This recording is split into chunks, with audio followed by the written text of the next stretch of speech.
So concluding a little bit on Punjab now, it just seems to me from what I'm hearing from the people I put on board, not the English patrikars like Vinod Sharma and Pramod Kumar, that Congress has got the wind behind its sail, and this election is theirs to lose. Almost in every three major sectors, which is Majha 24 seats, Malwa 67 seats, and Doaba 26. It is Congress which is at the in direct fight with the Akalis, and in some areas, and Aam Aadmi Party in the others. This is like really clear. So it's for them to lose. And Channi was a game changer because there is a huge Dalit Sikh population there. And unless, like I said, their Trojan horse essentially continues to be good old Navjot Singh Sidhu. He obviously, as I've just read somewhere, he says Sidhu wants CM face, party says no, Channi I stop job. Right? And Channi is in the driver's seat. He's a common man's candidate. And the Congress got to stick with him. So the question is, when does Sidhu play his cards? Because obviously he can't wait for this whole process and the Congress to win, because obviously then they won't appoint him, right? And it's probably going to end up being Channi. So the question becomes, when does he play his cards? Because he certainly will, because his ambitions are galloping and are way ahead of himself. Watch some of the guys who are talking about the Congress and the situation in Punjab coming up. नहीं किया है। और इस बीच खबरें भी, जैसे आज ही तोमर साहब जो हैं, जो कृषि मंत्री हैं, उनका बयान आया कि कृषि कानून को लेकर के अभी विचार जो है वो आगे भी आ सकते हैं, यानी कि कानून फिर से लाया जा सकता है। ऐसी बात भी आ रही है, और ऐसी बातें न सिर्फ उनकी तरफ से, ऐसी बातें बीजेपी के कई नेताओं की तरफ से पहले भी आ चुकी हैं। और बीच बीच में एक आग लगाने या फूंकने की जो कोशिश होती है वो भी हो रही है कि किसान अगर साथ दे दिए अमलेंदु जी तो बहुत अच्छी बात है, किसान साथ नहीं दिए तो फिर चलो जी थोप दो। क्या कहेंगे ओवरऑल और इसको लेकर के पंजाब की स्थितियां जो आज दिखाई दे रही हैं? देखिएगा जी, जब जो हम लोगों का ओपिनियन पोल है वो भी इसी बात का इशारा कर रहा है कि किसानों का साथ तो नहीं मिल रहा है भारतीय जनता पार्टी को। पंजाब में भी का नाम लेकर के है, वो शायद वो स्थिति नहीं बनेगी कि उस बैनर को लेकर के वहाँ कोई चुनाव संयुक्त किसान मोर्चा लड़े, वो अलग मोर्चा बना करके जो लड़ेंगे वो लड़ेंगे, तो उसका आगे देखने वाला सवाल होगा क्या होगा। और बात वही जो राहुल लाल जी भी कह रहे थे कि हर मतलब क्षेत्र में जो है मुकाबला जो वो कांग्रेस से ही हो रहा है। तो दूसरा जो अमरिंदर सिंह गए हैं, तो उनके जाने के बाद जो एक एंटी इनकम्बेंसी अमरिंदर सिंह के खिलाफ थी, और प्लस जो उनके नज़दीकी कुछ लोगों के जैसे सूचना है कि शायद 17 विधायकों का टिकट कांग्रेस वहाँ काटेगी, और उन्हीं में से कुछ लोग जो जिनके टिकट कटने की संभावनाएं हैं या जो अमरिंदर सिंह के नज़दीकी समझे जाते थे वो छोड़ करके जा भी रहे हैं।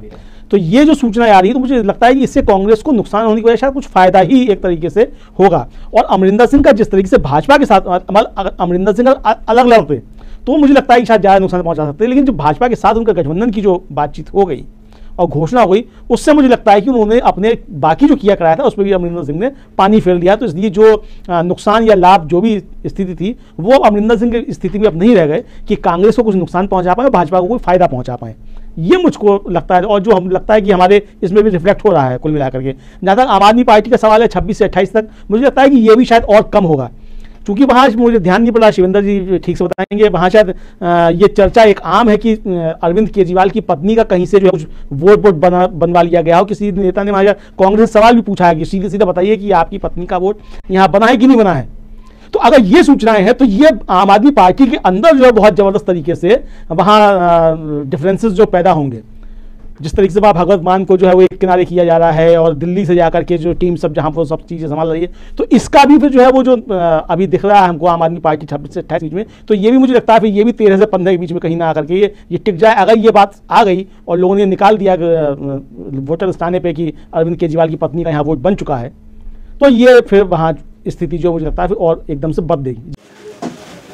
The Akalis are not in such good shape according to most. Vinod Sharma writes, the SND's December 14th rally at Moga to mark its 100 years was a reassertion of its relevance in rural Punjab. Among those who addressed the gathering with the SND patriarchal Prakash Singh Badal and his son Sukhbir was Sucha Singh Chotepuri, who quit AAP before 2017 polls, and Congress rebel Jagmeet Bharat. Their fiery speeches were a trailer of sorts of the aggressive Akali battle plan. So this is it, right? There's some space opened up for the Akalis after the tie-up between Amrinder and BJP. Let's see how it goes, but it doesn't seem to be able to displace Congress at this point of time.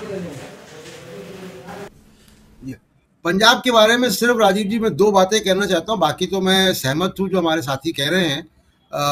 दो बातें ये कि एक तो BJP Punjab को लेके बहुत गंभीर कभी भी नहीं रही, और वो पंजाब का इस्तेमाल हिंदू कंसोलिडेशन के लिए पंजाब के बाहर करती है, यानी अब एक और दुश्मन हिंदुओं का बनाकर। और इसीलिए आप देखिए कि बीजेपी से समर्थित जो लोग हैं वो काफी खालिस्तान नैरेटिव को बढ़ाते हैं आगे। एक तो ये बात है, वो बीजेपी का अगले 20 साल वहां कोई प्रोग्राम नहीं होगा मेरे ख्याल से। अगर होता वो तो बीजेपी का हर प्रवक्ता टीवी चैनलों पे आता है और 84 की बात करके कांग्रेस के लोगों को घेरता है। लेकिन जब से बीजेपी बनी है 1980 से, तब से अभी तक एक भी सिख पंजाब यूनिट का अध्यक्ष नहीं हुआ बीजेपी का। कांग्रेस के तो ये 5वें मुख्यमंत्री है चन्नी। तो बीजेपी वहां पे इस्तेमाल उसका करती है एक और एनिमी बनाने का, हिंदू वोटर को यूपी और जगह कंसोलिडेट करने का। दूसरी एक बात, जो छोटी सी बात और मैं ऐड करना चाहता हूँ आम आदमी पार्टी के बारे में। मैं पिछली बार पंजाब के इलेक्शन में गया था और मुझे जाने से पहले लग रहा था कि पंजाब में आम आदमी पार्टी सत्ता के बहुत करीब होगी, 2017 की बात है। लेकिन जब मैं पंजाब में 8-10 दिन घूमा तब मुझे लगा कि नहीं, ये आकलन ठीक नहीं है, ये काफ़ी नीचे जाएंगे। हुआ भी वही। पंजाब की जनता ने इनके ऊपर एक उनको आधा अधूरा ट्रस्ट किया, लेकिन 5 साल का वक्फा गुजर जाने के बाद भी पंजाब में पंजाब का एक कोई नेता ये नहीं दे पाए। सवाल ये कि आप मुख्यमंत्री पद की दौड़ में, तो क्या अरविंद केजरीवाल मुख्यमंत्री बनेंगे पंजाब के? तो पंजाब का मुख्यमंत्री का चेहरा आपको लाना पड़ेगा। और पंजाब, राजीव जी, एक ऐसा राज्य हम सब जानते हैं जहां का चुनाव प्रेसिडेंशियल चुनाव होता है, पर्सनालिटीज चुनाव होता है। बादल परिवार वर्सेस कैप्टन, मिसेस भट्टल और अब चन्नी। तो ये पंजाब का चुनाव व्यक्तियों का चुनाव होता है, और वहां पे आम आदमी पार्टी अभी तक एक नेता तलाश नहीं कर पाई पिछले 5 साल में, 6 साल में। आश्चर्य की बात है, तलाश नहीं कर पाई। लेकिन अरविंद केजरीवाल की पत्नी जो हैं वो क्या मुख्यमंत्री का चेहरा बनेंगी, ये भी बड़ा सवाल है। और इस सवाल को लेकर के भाई कई चर्चाएं चल रही हैं, जिसकी तरफ इशारा कर रहे थे हमारे साथी अमलेंदु उपाध्याय जी, और बहुत सारी बातें आप भी रख रहे हैं प्रशांत टंडन जी। प्रेम कुमार जी, आप पंजाब को देखें तो पंजाब में तो विपक्ष इतना कमजोर है कि राष्ट्रीय फलक की तुलना में कहीं नजर ही नहीं आता।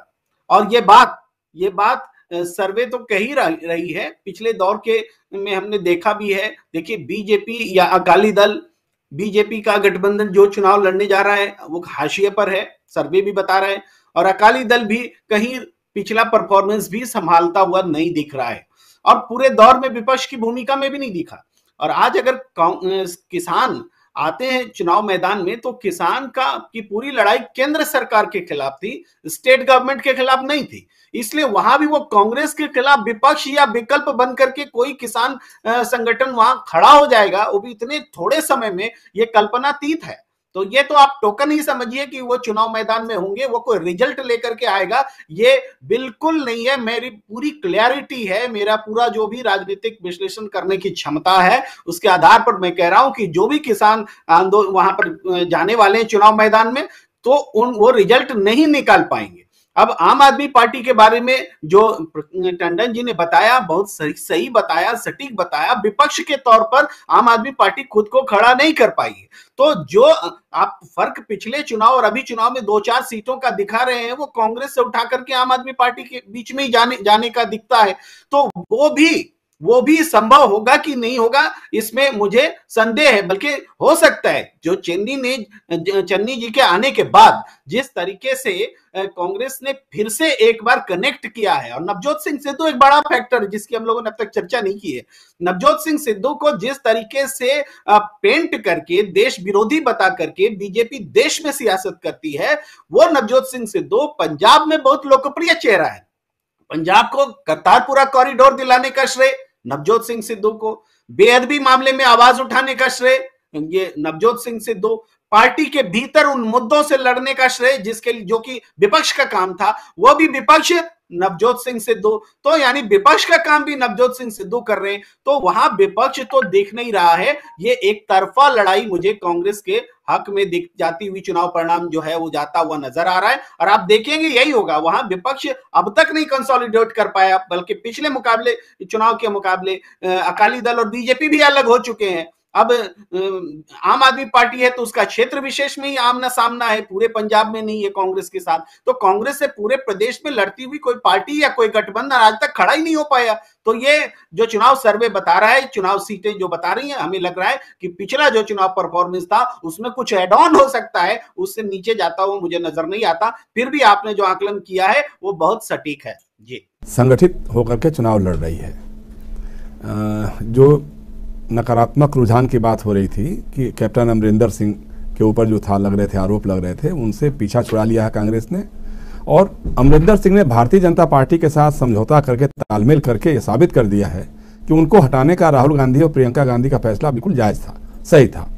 तो अभी भी देखिए, पंजाब के किसानों में पंजाब की राजनीति को कौन तय करते हैं? सिख जाट करते हैं और दलित किसान करते हैं, दलित सिख करते हैं। मुख्य रूप से यही दोनों फैक्टर हैं जो तय करते हैं। कांग्रेस ने जो नया समीकरण बनाया है सरकार बनने के बाद, एक तो दलित सिख को मुख्यमंत्री बनाया, पगड़ीधारी केसधारी सिख को, दलित सिख को, और दूसरा एक सिख जाट को उप मुख्यमंत्री बनाया और एक हिंदू, पंजाबी हिंदू को उप मुख्यमंत्री बनाया। पूरा मंत्रिमंडल जो बनाया गया पूरे सामाजिक समीकरणों को ध्यान में रखते हुए बनाया इन लोगों ने।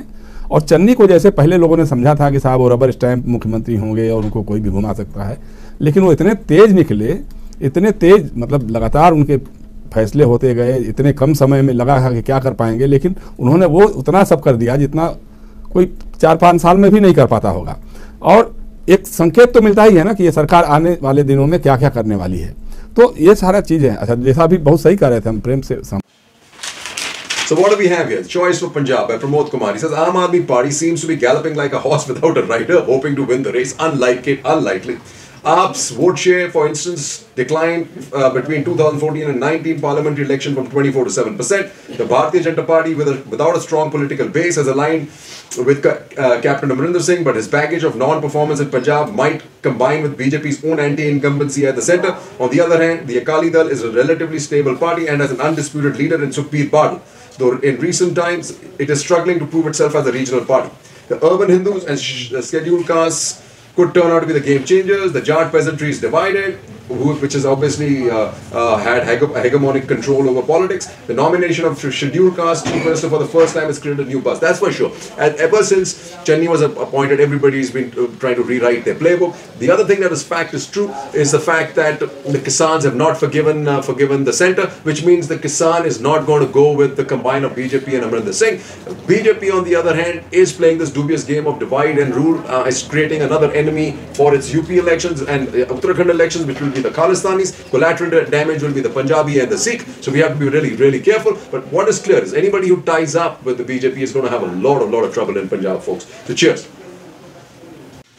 Punjab की ਜਿਹੜੀ election है बड़ी दिलचस्प होने वाली है। The other question really about Punjab is the national security implications are immense. So anybody who plays around with politics, with religion, is going to have hell to pay in Punjab and in our national security, right? So what do we have here? In Punjab, factions, old links and newness, says Vinod Sharma. He says there are signs indeed of Akali revival in Majha, Panthik, belt of Taran Taran, Khadur Sahab and Amritsar Gurdaspur rural. With the BSP in tow, the Dal hopes to steal a chunk of Dalit Sikh votes from the Congress. If the Sikhs could accept the Congress despite 84, is the SAD being unrealistically optimistic? Wondered a teacher at Gurdaspur's Beyond Singh University. The AAP's USP he said was its vocal support by youth across social gender divide. Their aspirational choices are driven by the opportunity they see in Kejriwal's promises. In the upcoming quadrangle contest, the Congress, which isn't out of the reckoning, will need also to safeguard against Amarinder Singh's damage potential. He could do his erstwhile party what Chirag Paswan did to relegate Nitish Kumar to the third rung of Bihar electoral ladder. This is not going to be possible in Punjab, especially because Punjab is a presidential type of election. It's Chenni versus Sukhbir Badal. There's Captain Saab somewhere there, but having tired of the BJP, he's lost a lot of the wind. And then you have obviously Aam Aadmi Party currently, as somebody said, a headless horse. Let's see what happens, folks. Jai Hind.